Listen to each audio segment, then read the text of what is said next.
Good morning 10th class. हमारी 5.3 exercise के question number 14 तक हो चुके हैं और मैं पहले सॉरी बोलती हूँ, मैं थोड़ा सा लेट हो गई, थोड़ी तबीयत ख़राब थी। क्वेश्चन नंबर 15 से आज हम शुरू कर रहे हैं। A contract on construction job specifies a penalty for delay of completion beyond a certain date as follows: rupees 200 for the first day, 250 for the second day, 300 for the third day, etc. The penalty for each succeeding day being rupees 50 more than the preceding day. How much money the contractor has to pay as penalty if he has delayed the work by 30 days. अब वो कह रहा है कि कोई construction work है, उसमें किसी कॉन्ट्रैक्टर को कॉन्ट्रैक्ट दिया गया है और ये भी कहा गया है कि अगर एक दिन काम लेट हो जाता है तो उसको 200 रुपीज़ उसकी पेनल्टी देनी पड़ेगी। अगर 2 दिन काम हो जाता है लेट, सेकेंड डे उसको 250, थर्ड डे उसको 300 रुपीज़ पेनल्टी के तौर पे देने पड़ेंगे, यानी हर दिन 50 रुपीज़ इंक्रीज़ हो जाएंगे। तो उसने कहा अगर उसका काम 30 डेज लेट हो जाता है तो उसको कितना रुपया पे करना पड़ेगा। अब देखिए, amount paid for delaying on first day. First day अगर डिले होता है तो उसको देने पड़ेंगे ₹200। इसी तरह से second day ₹250 and third day ₹300 and so on. Therefore, AP 200, 250, 300 इस तरह से हो जाएगा अप टू 30 डेज। अब देखिए, ए की वैल्यू हमारी हो जाएगी 200, डी की वैल्यू हो जाएगी 50 और एन की वैल्यू है 30 और हमें एस एन फाइंड करना है।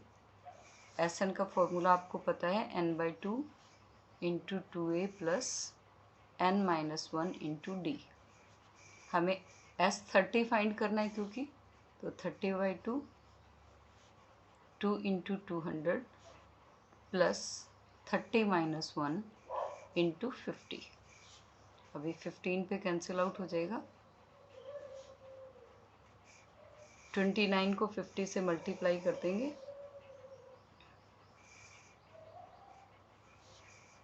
15 इंटू 400 प्लस 1450, ये हो जाएगा 1850 और इसको इससे मल्टीप्लाई करोगे तो 27750 रुपीज़, ये हमारा आंसर आ जाएगा। ठीक है, नेक्स्ट क्वेश्चन है, A sum of ₹700 is to be used to give 7 cash prizes to students of a school for their overall academic performance if each prize is ₹20 less than its preceding price, find the value of each prize. अब वो कह रहा है कि 700 rupees हैं, cash prices में देने हैं, 7 स्टूडेंट्स हैं उनको देने हैं और हर प्राइस 20 रुपीज़ लेस है। जैसे फर्स्ट प्राइज़ अगर सपोज करो 100 है तो सेकंड प्राइज़ 80 होगा, फिर 60 होगा, इस तरह से। अब हमें नहीं पता कि फर्स्ट प्राइज़ कितना है, तो इसलिए मैं लेट कर लेती हूँ, less amount of first prize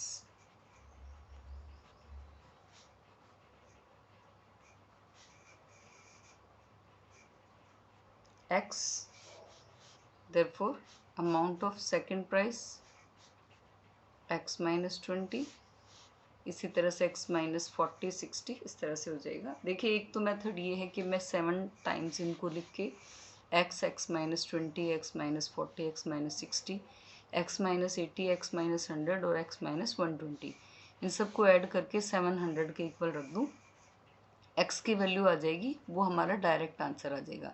but अगर हम इसको AP से करते हैं तो AP हमारी बनेगी x minus 20, x minus 40 up to 7 prizes. Okay, अब देखिए ए की वैल्यू है हमारी x, डी की वैल्यू हो जाएगी x -20 में से x लेस करेंगे तो -20, और हमारी n की वैल्यू हो जाएगी 7। अब देखिए इसको सोल्व कैसे करना है।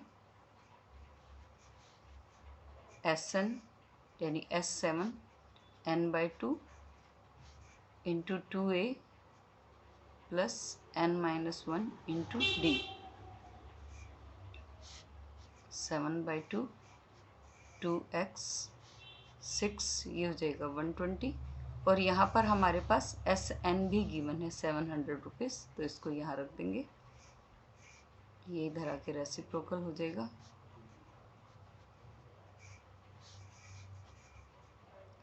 ये हो गया 200 -120 इधर आके प्लस हो जाएगा 320, x is equal to cancel out करेंगे तो 160। देयरफॉर फर्स्ट प्राइस 160, सेकंड 140, फिर 20 लेस करते जाओ 120, देन 100, देन 80, देन 60, और लास्ट हमारा हो जाएगा 40। इस तरह से हमारे 7 प्राइजेस। देखिए मेथड वो भी ठीक है, x -20, x -40, x -60, x -80, x -100 और x -120। इसको अगर मैं 700 के इक्वल रखूँ तो इससे भी आ जाएगा, बट अगर हमें AP से करना है तो हम इस मेथड से करेंगे। ओके, क्वेश्चन नंबर 16 हो गया है। अब हमारा क्वेश्चन नंबर 17। क्वेश्चन नंबर 17 है हमारा, in a school students thought of a planting trees in and around the school to reduce air pollution. अब किसी स्कूल के बच्चे हैं, हमारे ही स्कूल के, सोच लो, प्लांटेशन करने की कोशिश कर रहे हैं वो, और it was decide that the number of trees that each section of each class will plant will be same as the class in which they study. Section of class 1 will plant 1 tree, section of class 2 will plant 2 trees, and so on till class 12th. There are 3 sections in each class. How many trees will be planted by the students? अब वो कह रहे हैं कि एक school में 12th class तक के बच्चे हैं, 3-3 सेक्शन हैं, और हर सेक्शन उतने ही पेड़ लगाएगा जितना उनका क्लास का नंबर है। जैसे फर्स्ट क्लास का एक सेक्शन 1 पेड़ लगाएगा, सेकंड क्लास है तो उनके 2 ट्रीज हो जाएंगे, थर्ड क्लास के 3 ट्रीज, और एक सेक्शन के क्योंकि हैं तो 3 से मल्टीप्लाई करते जाएंगे। तो हम लिखेंगे total number of trees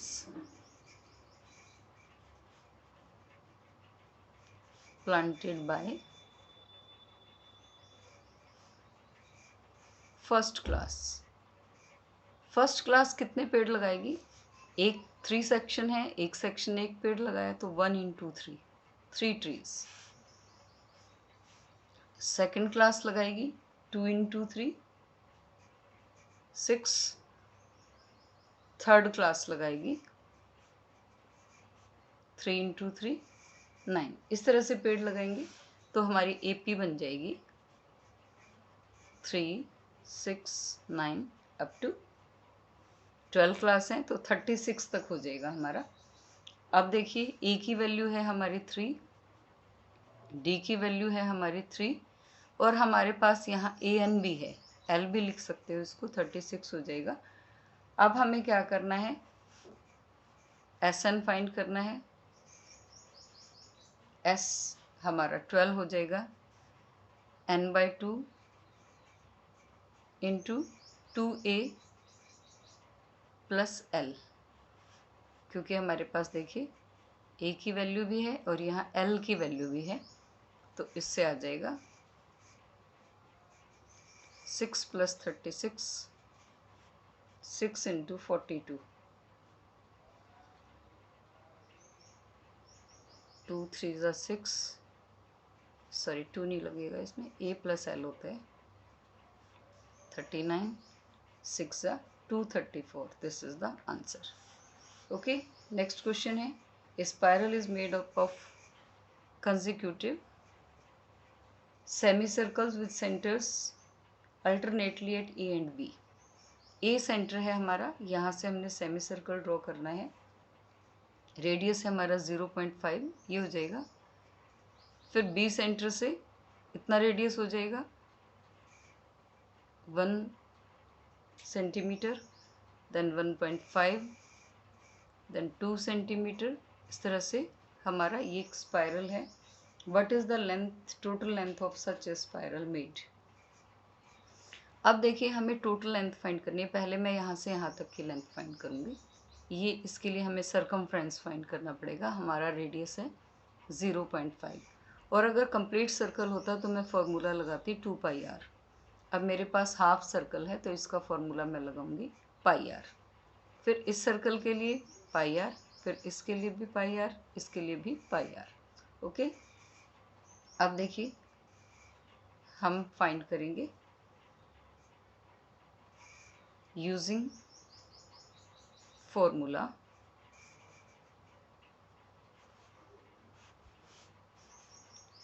area of circumference of semicircle πr. πr1 πr2 इस तरह से करेंगे. Total length of spiral πr1 plus πr2 plus πr3 सो. तो 0 पाई कॉमन ले लो, r1 plus r2 plus r3. r1 है हमारा 0.5, 1.0, 1.5 इस तरह से. अब देखिए ये AP बना हुआ है तो इसमें हम यहाँ पे फॉर्मूला लगाएंगे n/2. n है हमारा 13, 2a plus n-1 into D. D भी है हमारा 0.5. ये हो जाएगा 13/2, 5 2 ज़ा 10 यानी 1.0, 12 5 ज़ा 60 यानी कि 6.0. अब इनकी वैल्यू पुट कर दीजिए. सॉरी, 7.0, 7 से 7 कैंसिल, ये हो जाएगा हमारा 143 centimetre. This is the required answer. Okay, हमारा नेक्स्ट क्वेश्चन है question number 19. 200 logs are stacked in the following manner. हमारे पास 200 लक्कड़ हैं. किस तरह से हैं? 20 logs in the bottom row. 20 logs हैं सबसे नीचे वाले रो में, फिर 19 है, फिर 18 है. इस तरह से ये लकड़ियाँ रखी हुई हैं. In how many rows are 200 logs placed. उसने पूछा है कितनी रोज में 200 logs रखे जाएंगे. And how many logs are in the top row, और सबसे ऊपर वाली रो में कितने. अब देखिए logs in the bottom row. Bottom row में हमें पता है 20 logs हैं, सेकंड में 19 है, फिर 18 है. इस तरह से हैं तो AP हमारी बन जाएगी 20, 19, 80 इस तरह से हो जाएगी. और हमारे पास टोटल logs हैं 200. तो therefore A20, D is equal to 19 में से 20 माइनस करेंगे तो -1, और हमारा SN हो जाएगा 200. अब SN का फॉर्मूला लगाएंगे n/2, 2a plus n-1 into D. SN है हमारा 200, n नहीं है हमारे पास, 2 into 20, n-1 into -1.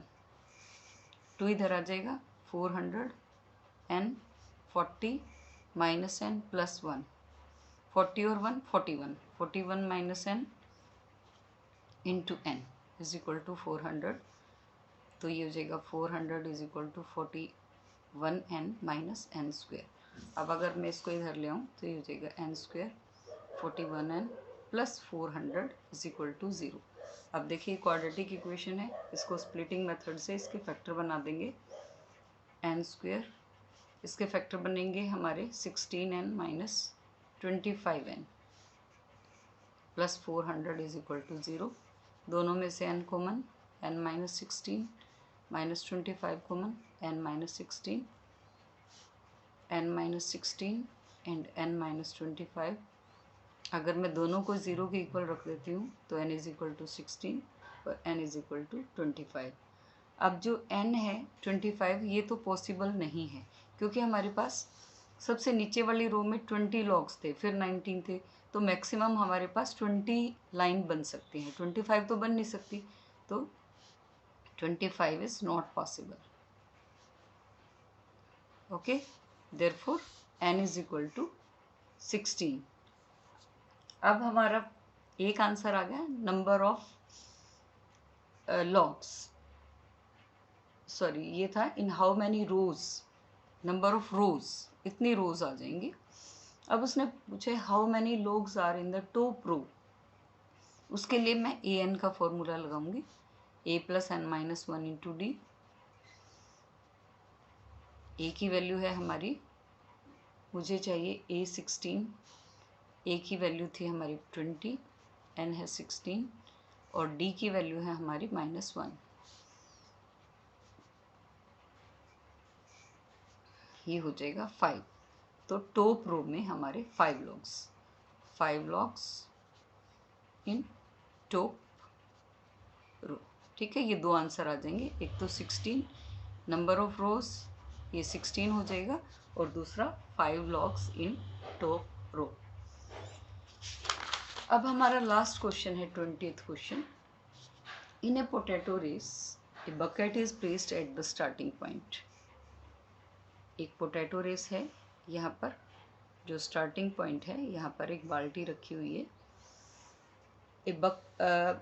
Which is 5 metre from the first potato से ये 5 मीटर के डिस्टेंस पे है, and another potatoes are 3 metre apart in a straight line. बाकी के जो पोटैटोज हैं वो 3 मीटर के गैप पे हैं, ये 3 है।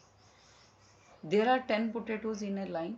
A competitor starts from the bucket, picks up the nearest potato, runs back with it, dropped it into the bucket, runs back to pick up the next potato, runs to the bucket to drop it in, and she continues in the same way until all the potatoes are in the bucket. What is the total distance the competitor has to run? अब उसने कहा कोई competitor है, दौड़ता है, first potato उठाया, फिर वापस इसमें डाल दिया, फिर से दौड़ लगाई, सेकंड पोटैटो उठाया, फिर वापस आया, इसमें डाल दिया। अब देखिए जो रनर है, कॉम्पिटिटर है, वो 5 मीटर जाता है, 5 मीटर वापस भी आता है, तो उसने 10 मीटर का डिस्टेंस कवर किया। फिर से 5 + 3 8 मीटर वो गया, फिर वापस आया, यानी 16। फिर उसने आगे फिर से 3 ऐड होता जाएगा और उसको डबल करते जाएंगे, क्योंकि उसने जाना भी है और आना भी है। तो हम लिखेंगे total distance travel to pick the first potato. First potato उठाने के लिए उसने कितना गैप कवर किया, 5 जाने के लिए, 5 आने के लिए, यानी 2 × 5 10 मीटर। सेकेंड पोटैटो के लिए उसने कितना किया, 2 × 5 + 3 यानी 8 × 2 = 16 मीटर। इसी तरह से 6 मीटर का जो डिस्टेंस है, 3 जाने का और 3 आने का, ये बढ़ता जाएगा। तो हमारी एपी क्या बन जाएगी, सबसे पहले 10, 16, 6 ऐड कर दो 22, फिर 28, इस तरह से चलता जाएगा। क्योंकि हमारे जो नंबर ऑफ पोटैटोज हैं वो 10 हैं, तो अप टू 10 पोटैटोज। तो ए की वैल्यू हमारी 10 हो जाएगी, डी की वैल्यू 6 हो जाएगी और एन की वैल्यू यहाँ 10 है। अब हमें एस एन फाइंड करना है, तो उसके लिए formula n/2 2a + n - 1 into D. S10 find करना है, क्योंकि हमें 10/2 2 × 10 प्लस 10 माइनस 1 इंटू 6, 2 5 ज़ा 5 इंटू 10 2 ज़ा 20, 9 6 ज़ा 54 और ये हो जाएगा 5 इंटू 74, दिस इज 370 मीटर। इसका मतलब है total distance covered by the competitor is equal to 370 metre. ये हमारी एक्सरसाइज आज कंप्लीट हो गई है। इसके बाद मैं नेक्स्ट चैप्टर शुरू करवाऊँगी, कोशिश करूँगी आज ही डाल दूँ वीडियो। जब तक आप ये कर लीजिएगा, कोई प्रॉब्लम है तो आप लोग मुझसे फ़ोन करके पूछ सकते हैं। Thank you, have a nice day.